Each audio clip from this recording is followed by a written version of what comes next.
So the topic of for today is why private sector players play an important role in the startup ecosystem. So, have you all found it very easy to access resources? Have you all found it very easy to start building your venture? Who's found it very easy?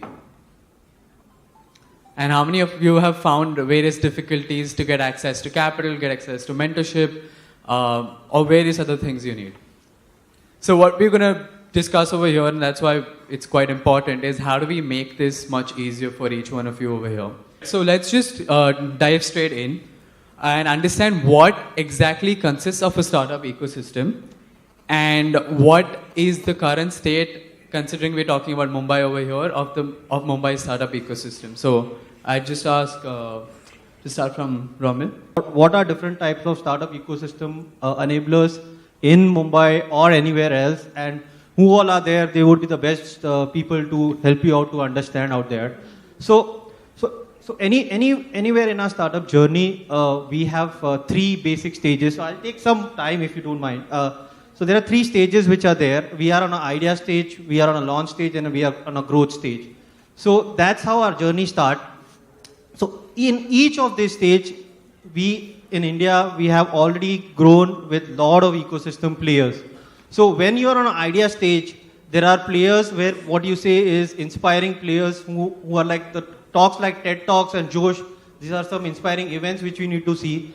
There are some startup medias like Your Story, Inc. 42. So when you are on an idea stage, those are the ecosystem players which you should see, learn more about it, evaluate your ideas, and move to the next stage, which is educate. In educate, we have people like Navayuvak, we have people like Headstart, we have Startup Saturday Mumbai, such as events where startup inspire about them. Then comes the stage where we have training and feedback, where Founders Institute as well as Startup Grind, such kind of ecosystem enablers are there. Then the stage comes as validate, so where you have to find your resources, your co-founders. So there are platforms like co-founders and co-founders ecosystem enablers who will come down and help you out. And then finally you have a lot of banks who are doing hackathons, and a lot of other companies like Zone Startups and Accelerators are doing. So this is where your entire idea stage ecosystem enablers are there. When it comes to the launch phase, when you are in the launch phase, you first have to establish. That's where banks like RBL, IDFC are come up right now in Mumbai, who are providing loans to early stage startups and helping them out. And apart from that, the banks who are there, we have earlier, throughout the journey of 8 years, what I had seen was when we are starting up, it was very difficult for us to find law firms. But there are startups who are already formed, group of aggregated lawyers out there, like Vakil Search and few others who are there, which will help you out as ecosystem enablers to get a kickstart out there. So moving from that, where is the start state, we have in the start state also another problem an ecosystem provider which we want is a co-working space or a working space. That's where I think I'll leave it to Ashish to talk more about Bombay Connect and what co-working space are helping them out.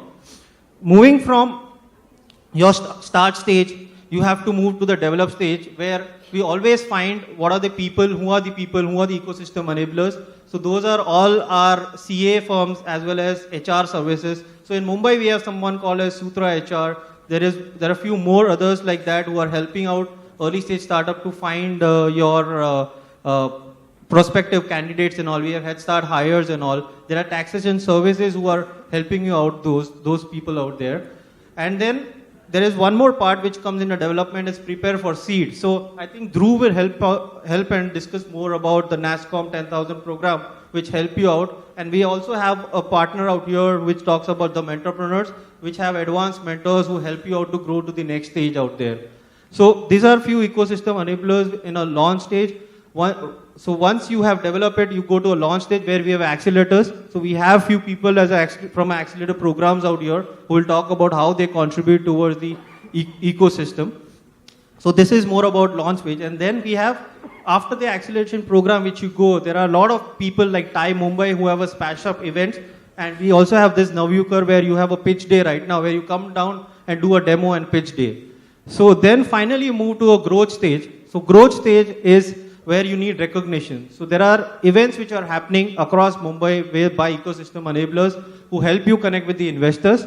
So that is where you should look forward for. And then there are big medias like Economic Times and DNA and Hindu. They are covering your stories where you get more reach out there.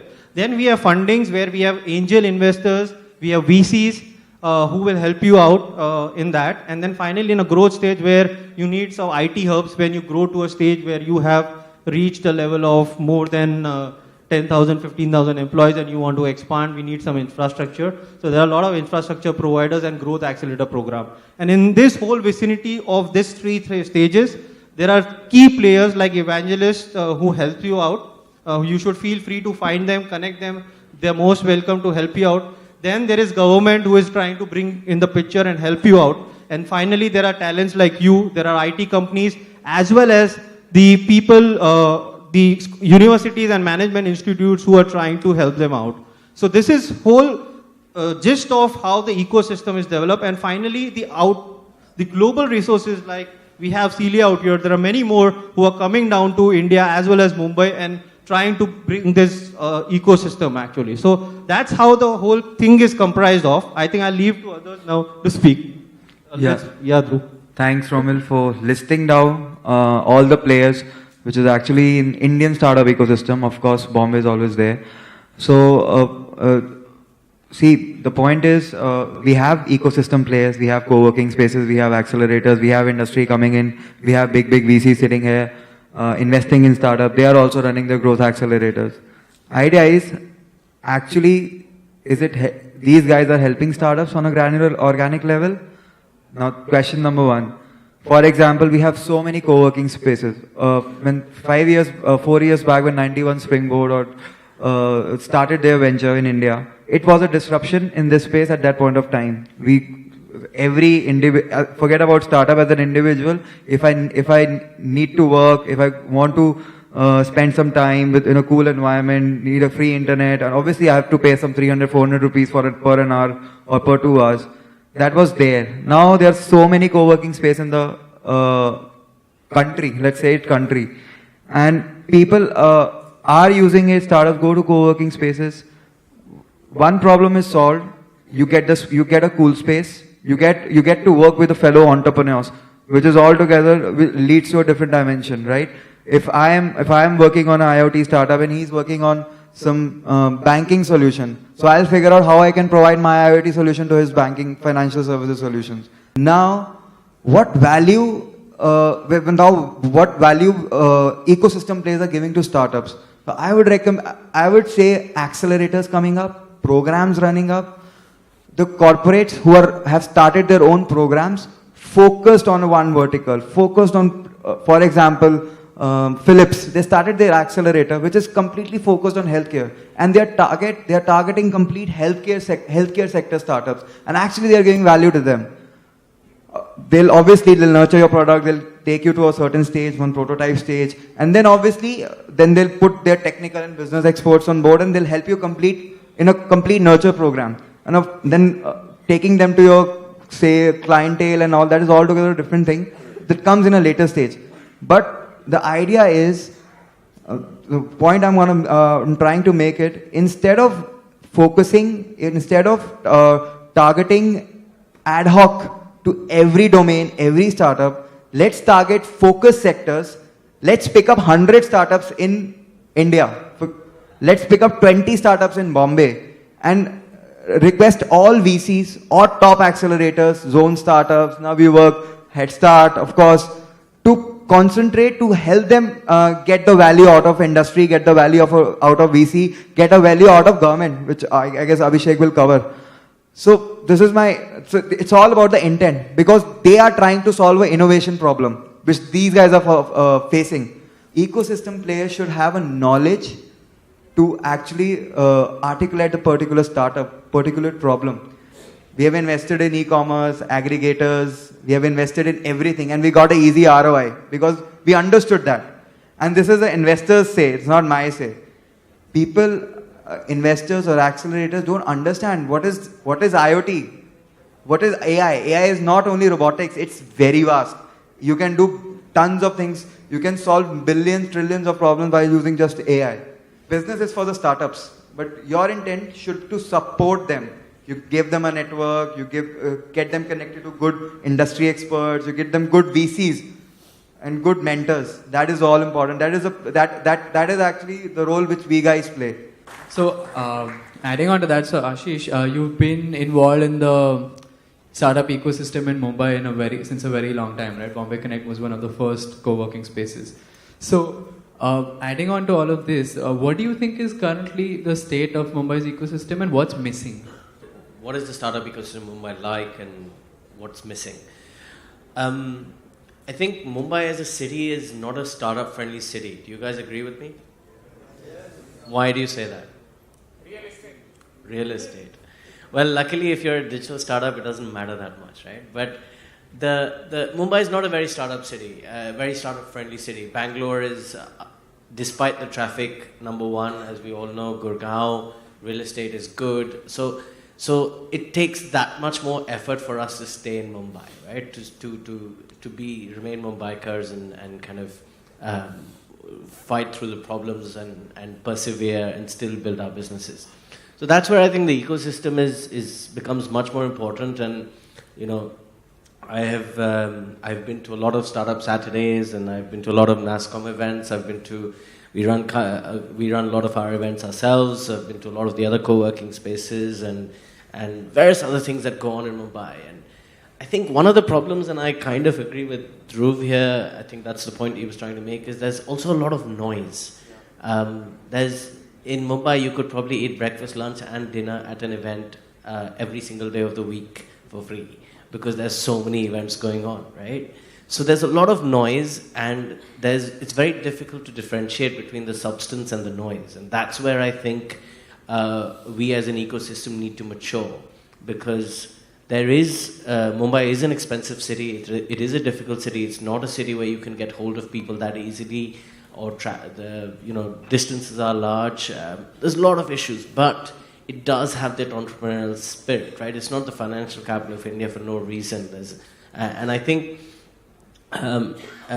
also the sector focus that Dhruv mentioned is very important because I think in Mumbai there are some sectors which are naturally that naturally lend themselves better to this kind of a city. Like we are a large consumer market, so consumer, food, fashion, retail, all these things are probably more suited to Mumbai than trying to build a very extremely high-tech IoT kind of startup. And the reason why I would say that is that the tech tribe has almost moved. It's kind of the tech tribe is in Bangalore. The tech tribe is in Hyderabad and maybe Pune to an extent, right? And maybe Gurgaon maybe to an extent. But I think that verticalization, whatever that may be, I'm not saying that we should be in A, B or C. I'm saying that verticalization of our ecosystem is very important.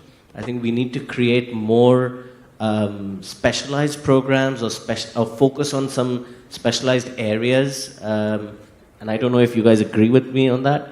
The other thing I would say is there's also a general, Dhruv also said it, most importantly, VCs. I have a very different view on that. I think the ecosystem should not be focused on the ultimate goal, which seems to be funding. And that is not the way to build an ecosystem. An ecosystem should be a much broader support network. And that is something I strongly believe. And I think we're doing a good job, but we still got a little way to go. There is a very important aspect, when I started entering this startup ecosystem enabler world in 2013 January. So my take was that first there should be involvement of youth in policy making. Why I'm saying the policy? Because there are a lot of private players who are helping startup, who are helping youth. But the state is always governed by a policy, or the country is governed by a policy. When the Startup India is there, the Stand Up India is there, the momentum is different. We talk about Startup India. How many of us know about Stand Up India? Stand Up India scheme says that every women entrepreneur every branch of the country has to give one loan between 10 lakh to 1 crore to one women entrepreneur. It can be tangible for manufacturing or startup or service sector, whatever, whatever is the, sector of business. But we haven't given the impetus. I was part of the, NRI startup meet at IIM Ahmedabad, last year, and, there was a lot of, investors, and it was actually pre-Vibrant Gujarat kind of event, and where government of Gujarat, was the sole partner. There also, people were not knowing about Stand Up India. So it's such a big scheme by government of India. Every bank branches have been pushed for this 10 lakh to 1 crore between this loan, especially, and bank branches, the branch manager, we give a lot of trainings to RBI people at their headquarters. And the branch managers are very much tensed. Like, we are not getting women entrepreneurs. Abhishek, what should be the, solution? And, it is mandatory for giving one loan to one women entrepreneur per year. So if take, for example, 10,000 branches, one women entrepreneur per year, it means 10,000 easily, just making it mandatory to create 10,000 women entrepreneurs. Then same is for SC/ST entrepreneurs. PMEGP is a 45-year-old scheme, Pradhan Mantri Employment Guarantee Program. Now it says that you submit your business idea online, you monitor it online, you track it online. The only rule is that you can avail that scheme only from your particular district. Take, for example, you are from, Salem or, maybe Aurangabad or anywhere else in Indore. So you have to submit from your own districts with your own domicile proof. We are trying to guide the two departments of the country, that is MSME and DIPP, for getting the reality back. How many of you are entrepreneurs and who think they are not into startup category? They will not fall under startup definition. What we are doing, there was a guy, a lady working with Times of India, Delhi. She married a guy who was working, I think, another media group.